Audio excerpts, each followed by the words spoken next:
അങ്ങനെ കാത്തിരിപ്പിനൊടുവിൽ എമ്പുരാൻ എന്ന ചിത്രത്തിൻ്റെ ഒഫീഷ്യൽ OTT റിലീസ് തീയതി ഇപ്പോൾ ആരാധകർക്ക് മുന്നിൽ പുറത്തുവന്നിരിക്കുകയാണ്. ആ ഒരു അപ്ഡേഷനാണ് ഇന്നൊരു വീഡിയോ ഭാഗത്ത്. വീഡിയോയിൽ മുൻപ് വീഡിയോ ലൈക്ക് ചെയ്യുക, ചാനൽ സബ്സ്ക്രൈബ് ചെയ്യാൻ വേണ്ടി ശ്രമിക്കുക. മോഹൻലാൽ, പൃഥ്വിരാജ്, മഞ്ജു വാര്യർ, ടൊവിനോ തോമസ് എന്നൊക്കെ പ്രധാന കഥാപാത്രങ്ങളായ ചിത്രമായിരുന്നു എമ്പുരാൻ.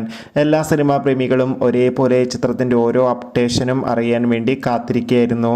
ചിത്രത്തിന് അത്യാവശ്യം ഒരു അഭിപ്രായം തന്നെ സ്വന്തമാക്കാൻ വേണ്ടി സാധിച്ചിട്ടുണ്ടായിരുന്നു. എമ്പുരാൻ എന്ന ചിത്രത്തിന് വേൾഡ് വൈഡായി ഏകദേശം 261 കോടിക്ക് മുകളിൽ കളക്ഷൻ നേടിയെടുക്കാൻ വേണ്ടി സാധിച്ചിട്ടുണ്ട്. അതുകൊണ്ട് തന്നെ എല്ലാ സിനിമാ പ്രേമികളും ഒരേപോലെ എമ്പുരാൻ എന്ന ചിത്രത്തിൻ്റെ OTT റിലീസിനായി കാത്തിരിക്കുകയായിരുന്നു. ഫൈനലി ചിത്രത്തിൻ്റെ OTT അവകാശങ്ങളൊക്കെ ഇപ്പോൾ ജിയോ ഹോട്ട്സ്റ്റാർ എന്ന OTT പ്ലാറ്റ്ഫോം സ്വന്തമാക്കിയെന്ന് കൺഫേം ആക്കിയിട്ടുണ്ട്.